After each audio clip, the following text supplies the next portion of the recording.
Alhamdulillah, malam ini kita sudah banyak mendapat ilmu, nasihat yang sangat berharga yang baru saja disampaikan oleh guru kita. Saya yakin besar manfaatnya buat kita semua. Kita doakan beliau panjang umur, diberikan kekuatan zahir dan batin untuk dapat membawa umat menuju jalan yang diridhoi Allah. Saya makmuman saja sama beliau soal iman sama akal. Ini Isra Mi'raj memang peristiwa yang hanya bisa diterima dengan iman. Otak kekecilan untuk memahami peristiwa sebesar Isra dan Mi'raj. Perjalanan sangat jauh, waktunya sangat singkat. 3 alam tembusin.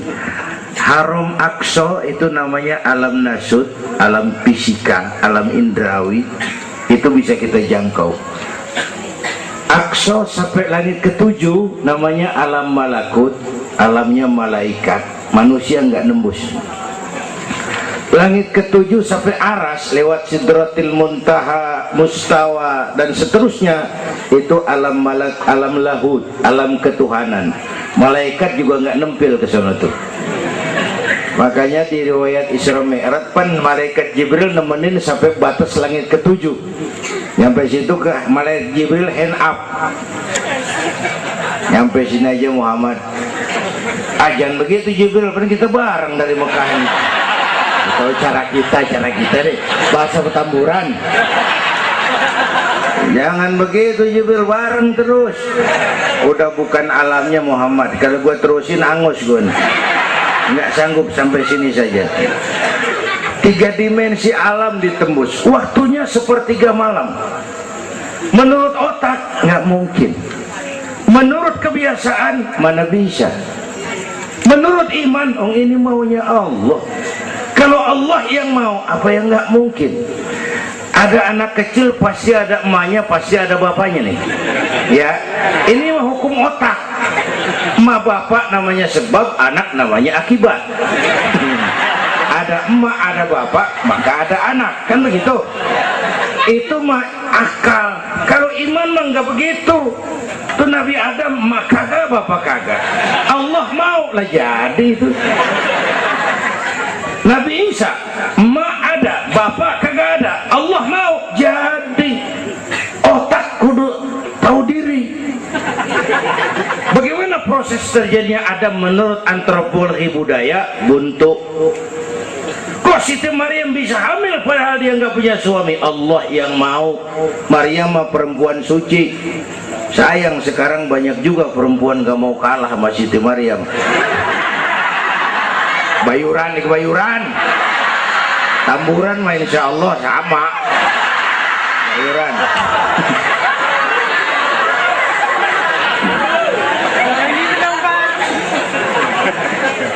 Makanya tahun 80-an saya punya ungkapan, ilmu bikin hidup jadi indah, seni bikin hidup jadi indah, ilmu bikin hidup jadi mudah, iman bikin hidup jadi terarah. Dengan ilmu hidup jadi mudah. Ini yang pojokan banget nih dengar suara nih. Kenapa? Peker. Kan ilmu ini. Yang hari ini terjadi di Amerika, hari ini kita tahu dari kamar kita. Televisi, ilmu. Ibadahnya berasa tuh. Tahun 50-an kita orang Petamburan kalau pergi haji ke Mekah 6 bulan. Tahun 50-an 6 bulan. Orang udah pada lupa aja baru pulang tuh. 6 bulan. Lain yang ada kapal laut 2 minggu tidak di laut. Mekah Madinah ontak. Sekarang orang pergi haji sebulan. Ilmu bikin hidup jadi mudah, seni bikin hidup jadi indah. Baca Quran ibadah, dengan seni tilawah terasa keindahannya. Iman bikin hidup jadi terarah. Benar kata Habib tadi, tanpa dorongan iman ilmu ngawur. Saya kasih gambaran. Ada namanya Dr. Arthur Clarke. Itu orang Palmerah kesonoan lagi tuh. Udah dengerin aja lu ah.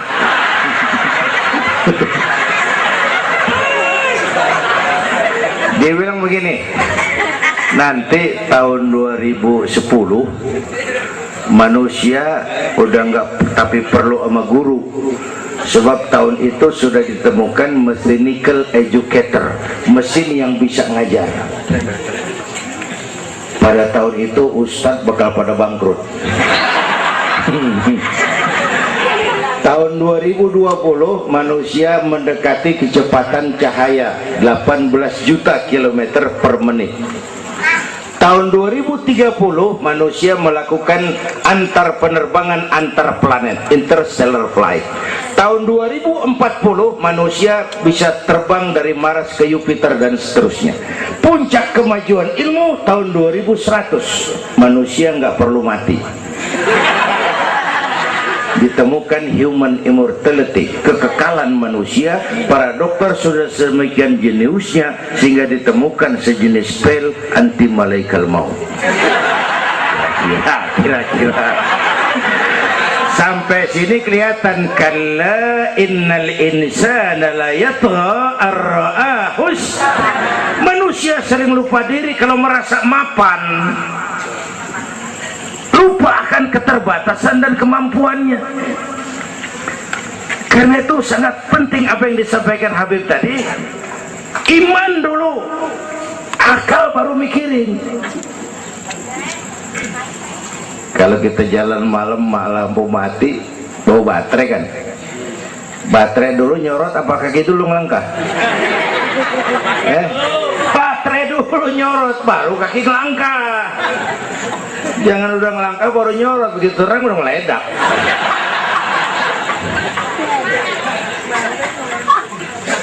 Bapak Ibu hadirin yang saya hormati, karena itu peristiwa Isra Mi'raj harus meningkatkan keimanan. Apa yang disampaikan Habib tadi itu betul buat kita sekarang ini. Ini kan zaman entertain nih, orang pada pinter bikin bungkusan. Ini sekarang nih kiai sama dukun tipis bedanya. Bener-bener nih, bener. Saruh, kadang-kadang kita bingung nih yang ngomong kiai sama dukun. Pemburu hantu pada pakai sorban. Ntar kiai gue suruh pakai helm, biar atribut aja kacau sekarang ini. Malah ini zaman pencitraan, orang pada pinter bikin bungkusan. 3 bulan lalu penyanyi pencipta lagu mati, namanya Aribo. Masih ingat lagunya? Madu di tangan kananmu, racun di tangan kirimu. Kalau itu soalnya milih nggak susah, rakyat kagak bingung, alamat jelas. Madu di kanan, racun di kiri. Masa ngambil yang di kiri, goblok amat. Si amat aja nggak goblok. Ini zaman sekarang alamat dibikin remeng, madu di mana, racun di mana nggak jelas. Malah lebih celaka, banyak racun bermerek madu. Ibu kalau ada racun ada madu, ibu pilih di racun apa di madu?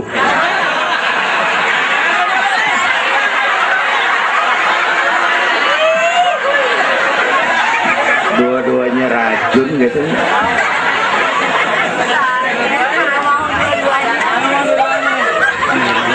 Jadi kita umat nih kudu cerdas, jangan jauh dari ulama, dari habaib, dari taklim. Sekarang ini banyak minyak babi, cap onta. Ya Allah, kita terpesona lantaran mereknya cap onta, gambarnya onta, isinya minyak babi. Rakyat harus cerdas. Emas pasti kuning, benar itu? Apa semua yang kuning pasti emas?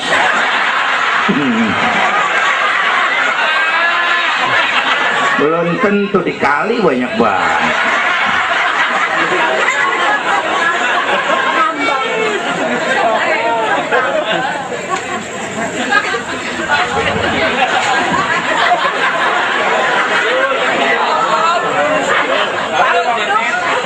Bapak Ibu hadirin yang saya hormati, apalagi negara kita ini kan penyakitnya tuh 3: kudis, kurap, kutil. Sumber penyakitnya 1: kuman. Kudis, kurang disiplin. Kurap, kurang rapi. Kutil, kurang teliti. Sumbernya kuman, kurang iman. Ini mah nggak pakai kitab nih, ilmu tak atik namanya nih. Dengerin aja dulu dah.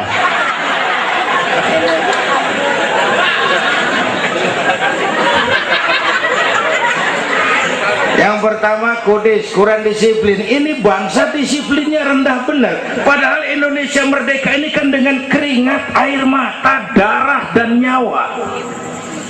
Per hari ini disiplin kita nih, korupsi susah diberantas. Kenapa? Petinggi kita disiplinnya takut atasan tapi nggak takut Tuhan. Persis kayak anak muda tengah malam ngebut naik motor, wah, lampu merah jodok terus, dicegat sama polisi. Prit, iya pak. Minggir, siapa? SIM ada pak. STNK punya pak. Tahu lampu merah? Tahu pak. Kenapa jalan terus? Saya gak tahu ada bapak.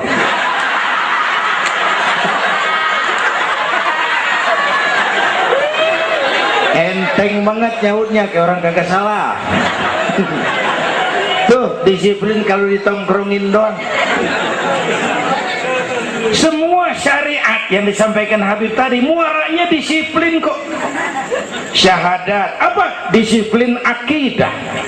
Kalau kita punya disiplin akidah, sabodo ada apa kek? Yang penting disiplin. Saya bersaksi tidak Tuhan selain Allah. Saya bersaksi Nabi Muhammad utusan Allah, Nabi terakhir. Tidak ada Nabi sesudah Nabi Muhammad. Harga mati, titik. Ada yang ngaku jadi Nabi, wajib tidak percaya. Disiplin. Jenggotnya panjang pak, masa bodoh. Wah sorbannya kayak Batman, kagak ada urusan.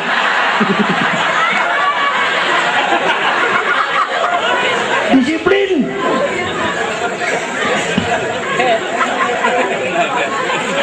Sholat, disiplin waktu. Prajurit kalau sehari mau 5 kali wajib lapor komandan, masa mau lapor yang nggak bener? Ramadan sebentar lagi, disiplin makan minum biar halal. Kalau belum waktunya jangan. Masya Allah, disiplin. Itu Ramadan. Tempe halal habis maghrib, tahu halal habis maghrib, bini sendiri halal habis raweh, habis maghrib nafsu amat gue. Habis raweh bu, legaan dikit.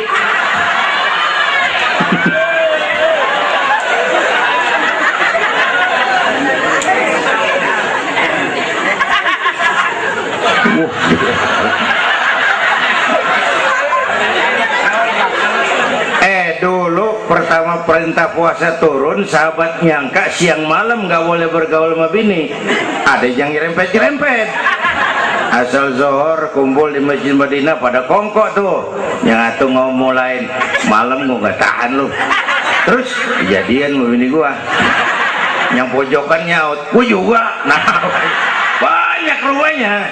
Turun penegasan Allah, uhilla lakum lailatas siyami arrafasu ila nisaikum.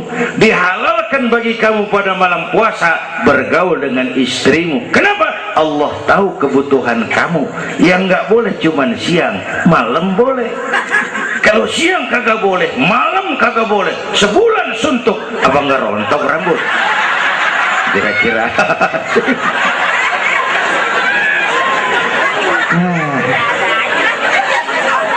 Dari apa nih ya? Ini udah jam 00:10. Bentar dulu, menurut tradisi kita ini di jam udah ganti hari nih. Ini ceramah terpanjang nih. Bayangin gue ceramah dari hari Sabtu sampai hari Minggu. Bener ini.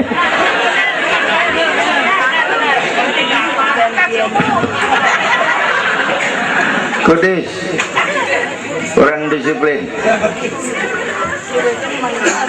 Tapi udah sering jelasin sama kita, ini Indonesia ini aneh bang, pasar bagus apa aja laku.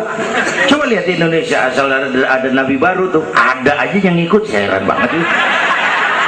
Bener, pasar bagus, ada aliran aneh, ada aja yang masuk. Segitunya FPI udah begitu rupa, masih ada aja tuh. Ya, berapa kali kita dikibulin, mulai dari Ahmad Musodik, pelatih buat minton jadi nabi. Dapat wahyu di Bogor. Kan biasanya orang mah di Bogor dapat tales, dapat wahyu, gila bener.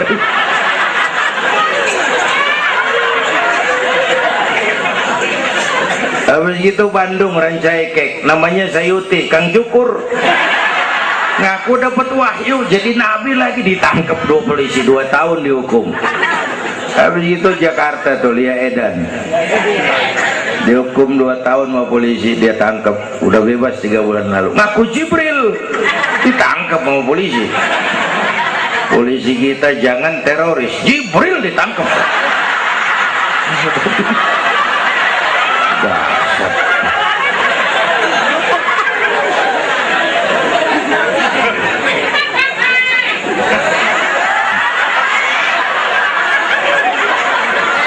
Habis itu yang lucu nih, menurut catatan Bakor Pakemnya Kementerian Agama tuh, antara di Jawa Tengah Jawa Barat perbatasan Cirebon Losari itu agama baru muncul, namanya agama Jasun, agama Jawa Sunda. Agama Jasun yang jadi nabi Tugimin.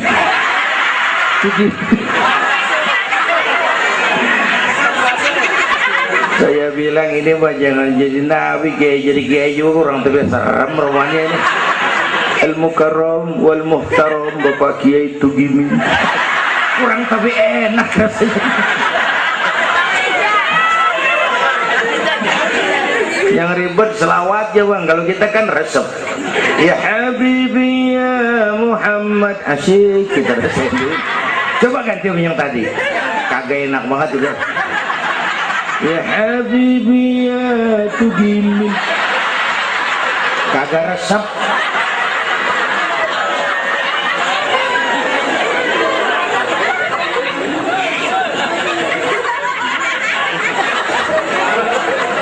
Disiplin.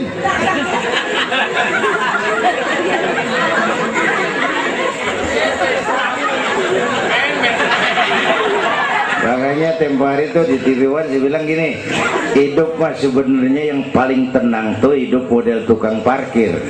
Coba lihat tukang parkir di pasar, dia mah tuh biar mobil banyak, mereknya bagus-bagus, nggak pernah sombong. Ntar dulu, gua belum rapi ngomong, dengerin dulu. Gua juga tahu mobil orang, nyampur aja gua heran. Tukang parkir biar mobil banyak, mereknya bagus-bagus, nggak pernah sombong. Ntar mobil pergi satu demi satu, habis sama sekali, dia nggak sedih, anteng aja. Bu,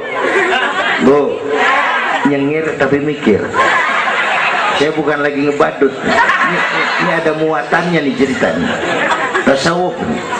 Tukang parkir itu tidak merasa memiliki, tapi merasa dititipi. Nah ini muatannya. Siapa saja yang merasa memiliki pasti takut kehilangan. Tapi kalau merasa dititipin, jabatan, harta, anak, istri, ini sekadar titipan, hidup dong kayak tukang parkir. Pertama, titipan nggak boleh bikin kita jadi sombong. Tibang dititipin sombong, nggak pantes dong. Tibang dititipin sombong, nggak pantes. Pak Zainuddin nitip mobil ya, boleh. Yang punya mobil pergi saya petatang peteteng. Emang mobil lo dititipin doang sombong. Ada orang dititipin jabatan oleh Allah sombong. Ada nggak pejabat sombong? Ada, namanya Fir'aun. Tuh pejabat-pejabat sombong tuh anak buah Fir'aun semua. Dititipin sombong. Ini saya lagi sesek minggu-minggu ini nih, yang pakai nama Dindin lagi nggak tapi bagus. Nazarudin, Saripudin, saya Zainuddin lagi.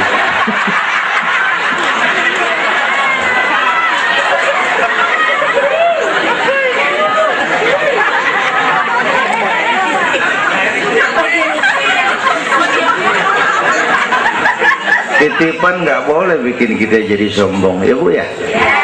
Ada orang dititipin harta oleh Allah jadi orang kaya, sombong, mentang-mentang kaya, orang lain kecil semua, sama tetangga nggak mau kenal, mentang-mentang kaya, jalan gak nginjek tanah. Kuntilanak dititipin kok nggak pantes. Aduh. Yang kedua, titipan kudu dijagain yang bener, namanya titipan. Pak, nitip motor ya? Boleh. Begitu diambil tuh motor, kaca spion pecah, knalpot hilang, bemper penyok, marah nggak? Apa bedanya? Allah nitip anak 3 orang di rumah kita, nggak dijagain, nyatu mabuk, nyatu nyolong, nyatu ngerampok. Yang nitip marah, yang nitip Allah nitip harta jadi orang kaya supaya bantu taklim, bantu masjid, bantu yatim, bela yang perlu, tolong yang lemah. Pelitnya 17 setan.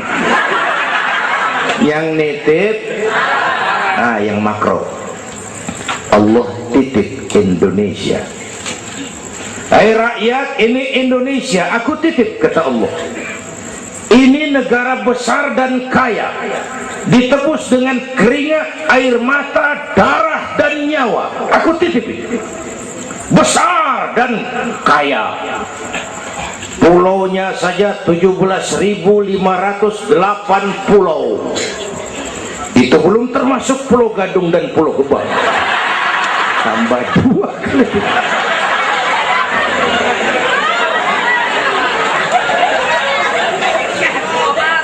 Ini negara besar dan kaya. Buminya subur. Di atas perut buminya segala tanaman hidup. Di bawah perut buminya ada gas, minyak, batu bara, boksit, emas, timah. Ini bumi kaya. Lautnya kaya. Pasir lautnya bisa dijual nimbun Singapura. Ikannya luar biasa. Taiwan, Korea, Jepang langganan nanggokin ikan kita. Jepang kalau nangkep ikan di laut Indonesia nyolong pakai kapal pabrik. Di situ dia tangkap, di situ dia olah, keluar kapal udah dikaleng tuh ikan. Pernah teman saya anak Madura nangkep ikan di laut Malaysia, ditangkap sama polisi Malaysia. Kamu nyolong ikan Malaysia ya?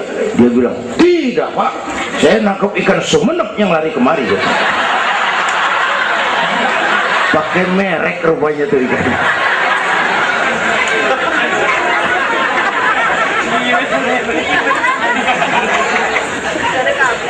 Belum minyak lepas pantai. Itu tetangga kita Malaysia kepengen bener nguasai Ambalat. Di bawah laut Ambalat ada cadangan minyak sebar sama dengan minyak yang dimiliki Brunei. Terakhir saya ke Pulau Sebatik, batas persis kita dengan Malaysia. Saya punya teman di Sebatik tuh aneh, rumahnya bagian tengah ke depan masuk wilayah Indonesia, dapur ke belakang Malaysia. Saya bilang, lu ngeribetin orang lu, makan di Indonesia modal Malaysia lagi, jauh banget jangkauannya. Bumi kaya, laut kaya, hutan kaya. Kekayaan negeri ini dikuasai oleh negara. Itu oke lah, tapi harus digunakan bagi sebesar-besar kemakmuran rakyat. Ini amanat. Disalahgunakan, dikorupsi, dipakai buat kepentingan golongan. Yang nitip marah. Kalau yang nitip marah, dia bisa aja nyuruh makhluknya yang lain negor kita. Siapa? Merapi, Batuk, Bromo muntah, Semeru meriang, Anak Krakatau demam, angin puting beliung, banjir di mana-mana, tanah longsor, hujan es, kebayuran hujan es. Tetangga saya udah pada nyiapin sirup hujan es.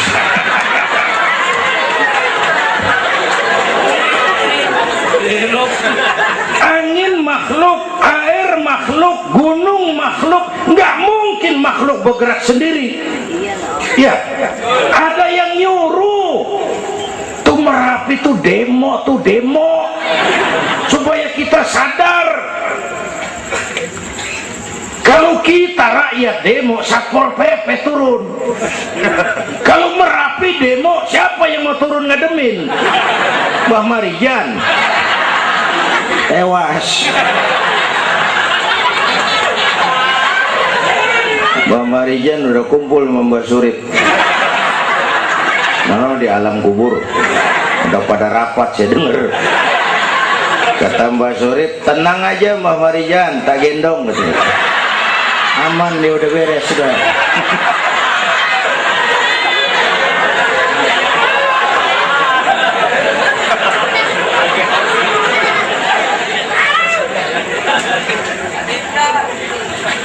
100 tahun kita bangun, selesai oleh gempa 5 menit.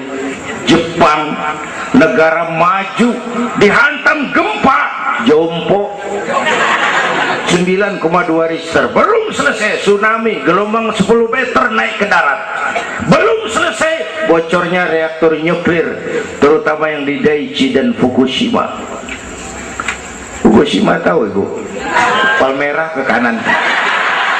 Tahu sok tahu lu.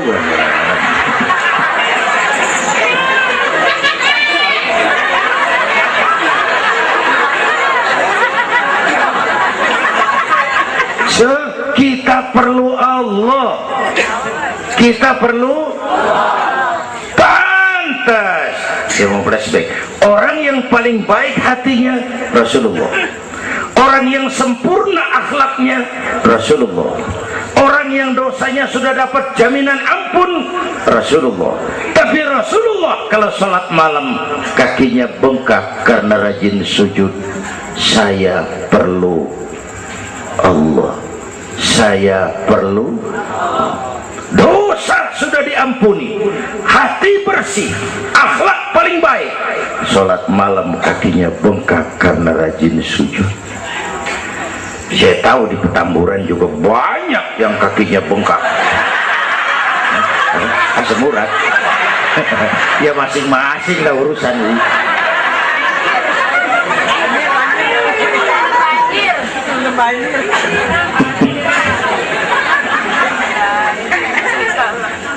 Balik lagi soal kudus ya, kurang disiplin.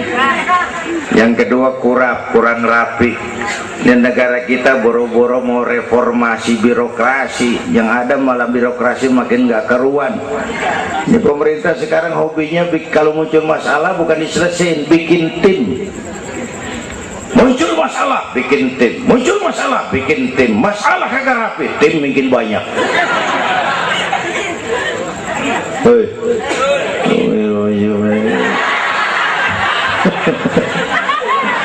Aduh, untung saya udah nggak ngurusin partai, Pak.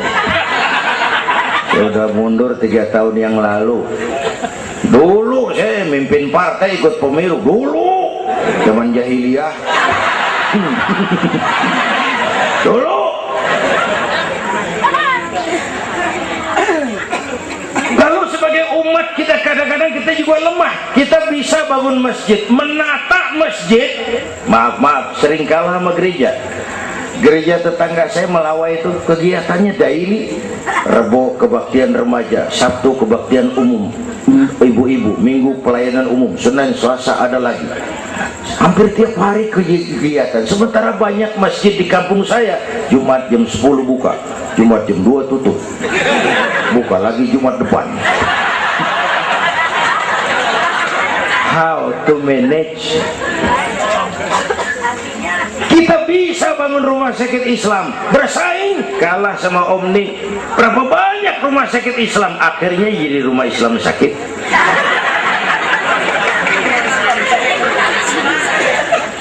Berapa banyak madrasah kita nasibnya la yamutu wa la yahya, la yamutu wa la yahya, tidak bermutu karena kurang biaya. How to manage? Kurang rapi. Ya Allah, berapa waktu lalu saya masuk Serpong, saya lihat Serpong sudah jadi kota satelit. Saya telisik lebih jauh, ternyata sekolahannya Don Bosco, Santa Ursula, Santa Maria, gerejanya mbahnya gereja di bawah pojokan. Saya masuk Bekasi, Sukmajaya, sekolahannya Yayasan Penabur, mulai TK sampai perguruan tinggi, gerejanya mbahnya gereja dibangun. Ini kan bagian Isra Mi'raj. Nabi dipanggil Yahudi, dipanggil Nasrani, dipanggil dunia, Nabi nggak nengok. Panggilan itu makin berat sekarang, makin berat. Panggilan Yahudi, panggilan Nasrani, panggilan materialisme, hedonisme. Bapak Ibu hadirin yang saya hormati, bahkan sekarang dia udah bikin kuburan mahal tuh di Cikarang Kerawang, namanya San Diego. Kuburan mahal tuh, teman saya pengusaha mesen 200 meter buat kuburan dia 5 miliar. Tanahnya berbukit-bukit, tanamannya rimbun, terus malaikatnya rada baik. 5 miliar lah, 5 miliar kali.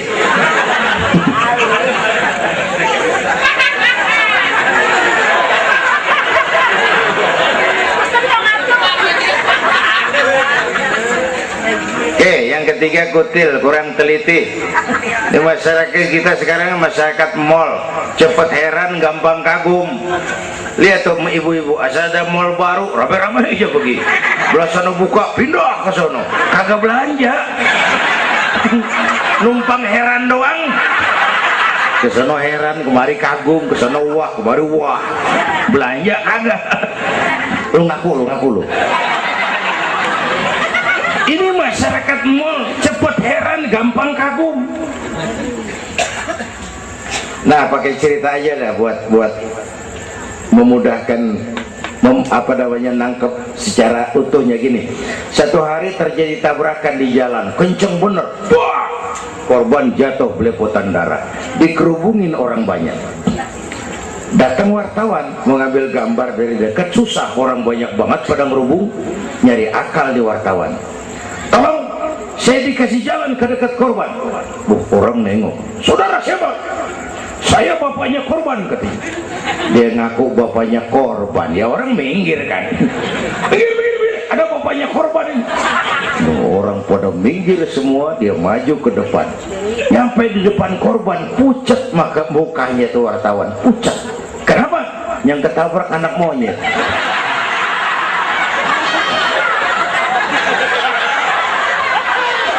Dia udah kedongan ngaku bapaknya korban.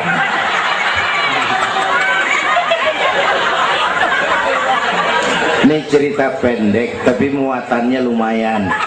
Ya. Kalau belum kenal bener mah jangan buru-buru ngakuin. Ya. Kalau belum kenal bener jangan buru-buru ngakuin. Ya. Jaga gak tahu yang ketabrak siapa, ngaku aja saya bapaknya korban. Makan lo jadi bapak monyet. Ini gara-gara penyakit kutil, cepet heran, gampang kagum. Bapak Ibu, sementara saya ulangi lagi, ini abad entertain, orang pada pinter bangun pencitraan. Oleh karena itulah maka udah benar kita makmurkan majelis taklim, jangan jauh dari ulama dan habaib, itu basic kita. Tuh. Atau itu peristiwa Isra Mi'raj. Yang kedua, itu Haram Aqsa itu perjalanan horizontal, Aqsa Aras itu perjalanan vertikal. Ini Isra Mi'raj mau pesan, Bung, ada hidup sesudah mati, ada akhirat sesudah dunia. Semua kita perantau di Petamburan ini. Perantau kudu pulang. Orang yang selesai merantau di dunia disebut telah pulang ke rahmatullah. Kenapa pulang? Perantau, nggak boleh netep. Bodoh. Bodoh tahu bodoh? Goblok. Goblok. Bahlul lah, Madit itu. Bahlul, tahu Bahlul? Bego. Bego, ngerti bego? Minum es di tiup, bego banget tuh. Dikira ngebul panas kali.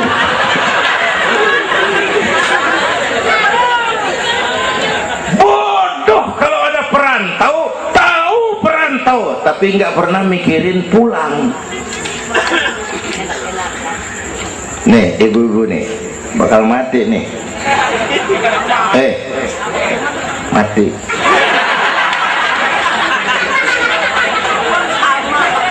Bapak-bapak nih mati. Saya mati belakangan. Enak aja loh. Kalau saya mah terserah, saya mah ikhlas, Bu. Kapan aja, mau ibu-ibu duluan, saya belakangan, boleh. Atau sebaliknya, saya belakangan. Terserah, saya mah ikhlas aja.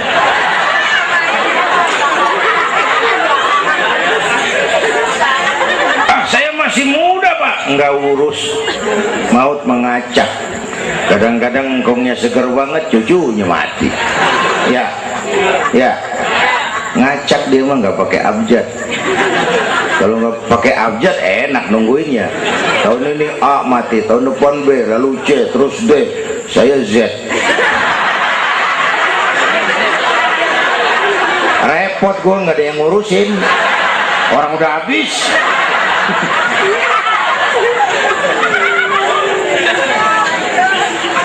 Perantau mah kudu pulang. Perantau harus pulang. Dan orang pulang sebenarnya enak. Orang pulang mestinya senang. Ayo bermain bahasa. Dulu zaman SD ada pelajaran yang kita kagak demen, gurunya galak. Pas pelajaran dia pengumuman, Bapak guru tidak masuk sekolah, anak-anak boleh pulang. Girang nggak? Kenapa girang? Boleh pulang. Orang pulang girang. Lebaran, masyarakat pulang kampung, girang nggak? Kenapa girang? Pulang. Orang pulang girang. Sekarang selesai hidup di dunia, kita pulang kepada Allah, girang nggak?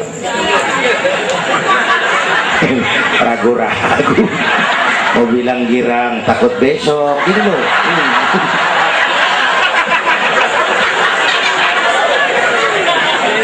Mestinya orang pulang girang. Apa yang bikin nggak girang? Dua. Pertama, kita ini sering mencintai sesuatu berlebihan, berakar di hati. Datang saat pulang nggak siap ngadepin pisah, ada yang gelantungan di sini, pulang jadi berat. Kalau cinta Allah sepenuhnya, cinta alam seperlunya, pulang mah enak. Tuh. Yang kedua, bekal kagak cukup. Ini cilaka lagi nih. Kagak punya bekal, pulang kebelangsak di jalanan. Belum sempat sembahyang mati. Berani amat. Si amat aja kagak berani. Tapi kalau bekal cukup, percayalah pulang mah enak. Ya Bu? Ya Bu? Apalagi kalau nyontoh baginda Rasul, beliau kan wafat umur 63. Itu standar. Kalau nyontoh Nabi, jatah kita 63. Kalau malam ini kita sudah 50 tahun, tinggal 13. Waspada. Kalau malam ini kita sudah 62 tahun 11 bulan, udah deh, jangan pakai pantangan, apa aja makan dah, sebulan lagi.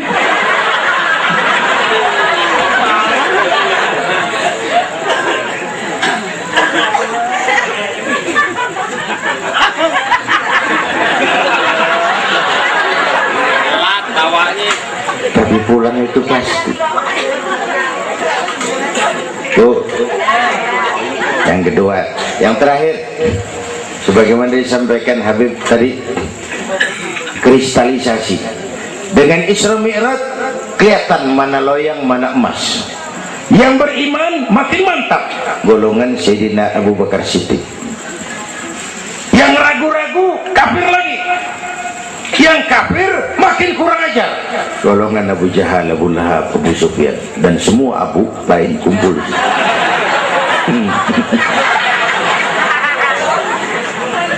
Apa artinya buat kita ini? Isra Mi'raj harus membangun semangat kebersamaan, membangun semangat kebersamaan.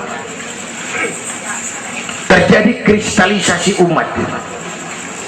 Ibu bapak hadirin, kebersamaan tidak harus selalu bersama-sama. Berjuang itu kudu punya gergaji, kudu punya silet, kudu punya golok, kudu punya pisau. Kapan makainya? Lihat musuhnya. Yang lo hadapin apaan? Kumis bang, silet turunin. Yang lo hadapin apaan? Akar nangka bang, kampak maju. Berjuang. Gak bisa, yang lo hadapin apa? Kumis, kampak turun. Urusan gak rapi, bibir bonglak bang.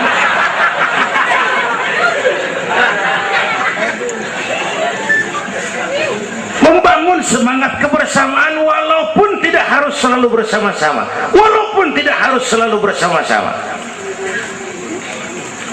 Bapak Ibu hadirin yang saya hormati, inilah Isra Mi'raj, membangun semangat kebersamaan.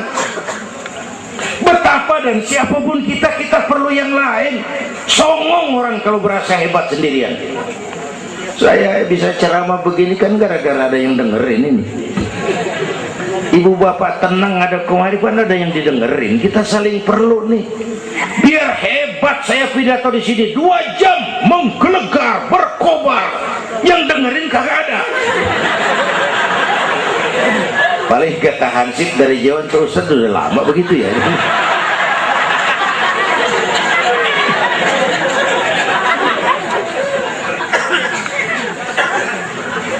Maka saya dengan segala ketulusan saya bersyukur ada FPI, ada Habib Rizik, saya bersyukur. Kita perlu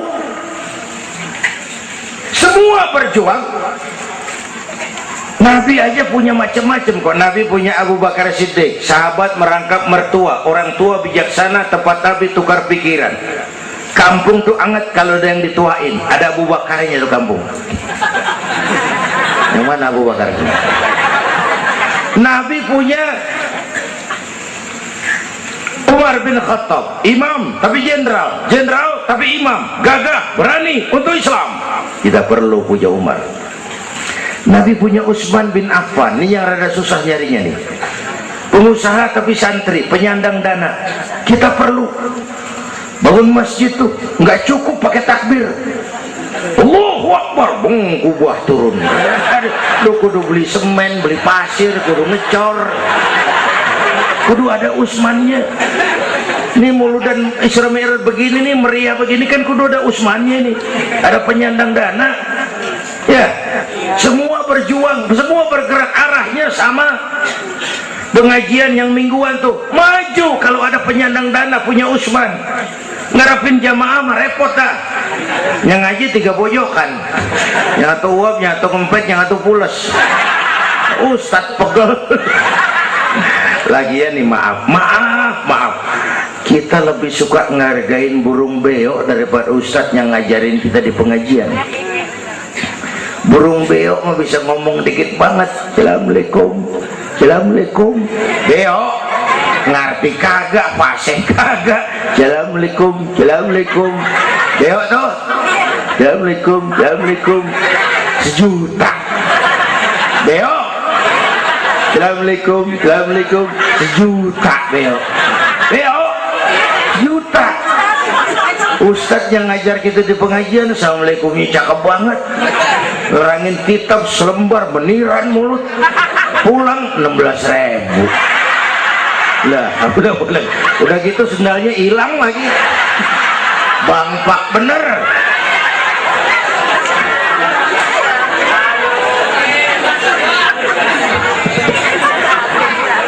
Ya biarin, boleh ngomong turu-turu ini mah nah. Perlu Usman. Apalagi Nabi punya yang Ali bin Abi Thalib, tokoh muda tapi intelek. Itu malam mau hijrah pan, nih flashback dikit. Rumah Nabi pan dikepung, pagar betis, rapat. Jangan orang, tikus kagak bisa liwat. Pagar betis. Di dalam bertiga, Nabi, Abu Bakar, Imam Ali. Apel siaga satu. Tengah malam Nabi bilang, ya Abu Bakar, labbaik ya Rasul. Ayo kita berangkat hijrah. Baik ya Rasul. Ali, saya ya Rasul. Kamu gantikan saya. Apa ya Rasul? Tidur di tempat tidur saya. Baik ya Rasul. Tidur di tempat tidur Nabi pada malam rumah dikepung. Resikonya nyawa. Memang tempat tidur itu yang diincar, bakal dibunuh, dan Imam Ali tahu, dan beliau masih muda, dan beliau kagak nawar. Jangan saya Nabi, Abu Bakar yang tuaan.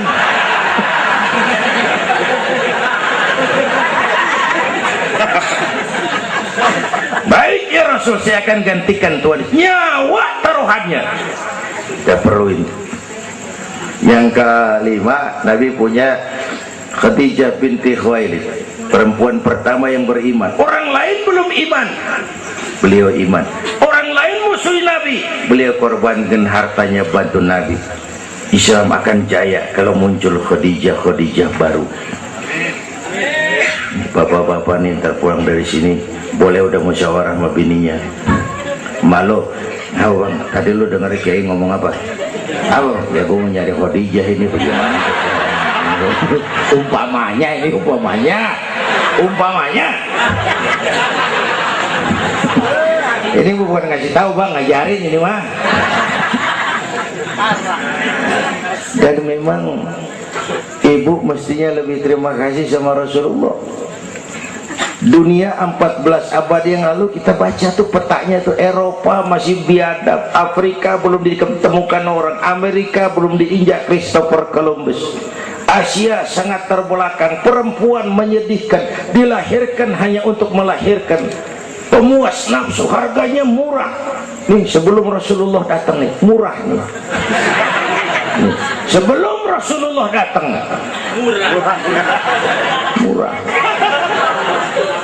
1003 campur odol.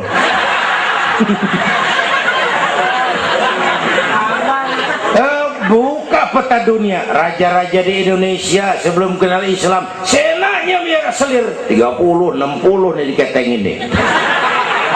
Sultan-sultan Turki ratusan piara haram di istana. Kaisar terakhir dinasti Ming Cina bangun istana 1000 kamar. Kenapa? Bininya 1000. Lah haula. Saya cuman nggak bayangin tuh raja kalau bininya sampai 1000, kapan pakai kolor tuh raja.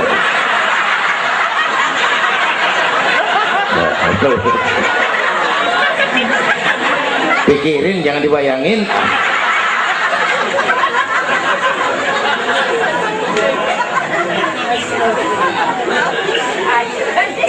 Baginda terenyuh lihat itu, An-Nisa Imadul Bilad, perempuan tiang negara. Kalau baik perempuan, baik negara. Kalau rusak perempuan, hancur negara.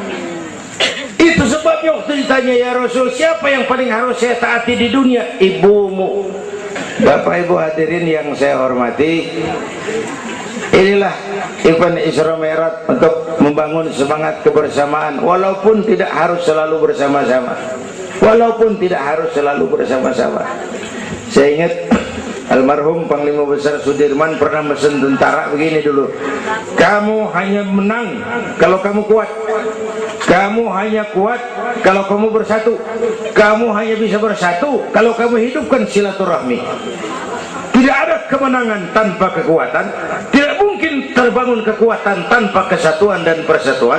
Tidak mungkin terbangun kesatuan dan persatuan tanpa semangat silaturahmi. Inilah sebabnya kita memerlukan semangat kebersamaan. Ringan sama dijinjing, berat sama dipikul. Duduk kita sabar dah, berdiri pun kita sabar tegak. Bapak Ibu hadirin yang saya hormati, inilah sekelumit, enggak sekelumit sih, sejam juga ini. Saya sebenarnya juga sama dengan guru kita, saya agak kurang sehat kemarin pulang dari Tanjung Pinang, mabok laut, yang Betawi kenyi, mabok laut dikit. Kata saya berusaha hadir, mudah-mudahan jadi obat. Saudara-saudara, saya sampai kepada rangkuman pertama. Intan paling mahal, mutiara paling berharga, iman. Jaga baik-baik, wariskan kepada anak-anak kita. Biarin zaman berubah, akidah jangan goyah. Boleh masa berganti, keyakinan jangan mati. Karena iman kita hidup, untuk iman kita berjuang. Dalam iman kita ingin kembali menghadap Allah Subhanahu. Yang kedua, karena iman kita perlu Allah. Ibadah yang kita kerjain bukan buat nyenangin Allah kok. Se-Asia nggak ada yang sembahyang, Allah nggak berhenti jadi Tuhan. Bener ini. Ibadah kita manfaatnya buat kita juga. Kita yang perlu Allah. Karena itu Fatihah ngajarin iyyaka na'budu wa iyyaka nasta'in. Wawunya ma'iyah tuh, paket, nggak boleh pisah. Hanya kepadamu kami menyembah, hanya kepadamu kami mohon pertolongan. Kalau nyembahnya beres, pertolongan pasti datang. Yuk beresin na'budunya supaya nasta'innya enak. Na'budu yang bener, baru nasta'in. Ya Bu ya, kerja dulu, habis bulan baru minta gaji. Kalau nak budu beres, nasta'innya lancar. Kita perlu Allah. Kita perlu. Bentar lagi, sebulan lagi mau Ramadan. Baginda Nabi kalau udah masuk Rajab, doa yang sering dibacakan itu, Allahumma barik lana fi Rajab wa Sya'bana wa balighna Ramadan. Bayangin Rasulullah yang udah dapat jaminan ampun masih minta kepada Allah, ya Allah sampaiin saya ke bulan Ramadan, ya Allah sampaiin saya ke bulan Ramadan. Bayangin baginda Rasul, apalagi kita. Karena itu kita mohon kepada Allah agar disampaikan ke Ramadan. Bapak Ibu hadirin yang saya hormati, ini saya kira sekelumit yang dapat Al-Fakir sampaikan. Mudah-mudahan ada manfaatnya, dan kita nanti akan ikuti pembacaan doa. Sebelumnya undangan yang sampaikan dulu kita, Habib Rizik Syihab tadi kita ingat-ingat, kita hadir sama-sama. Man a'ana mujahidan faqad jahada. Siapa orang yang membantu orang yang berjuang, pada hakikatnya juga dia sudah ikut berjuang. Lebih kurang mohon maaf. Usikum wa nafsi bitaqwallah. Aqulu qawli hadza fa astaghfirullahal azim li wa lakum. Wassalamu alaikum warahmatullahi wabarakatuh.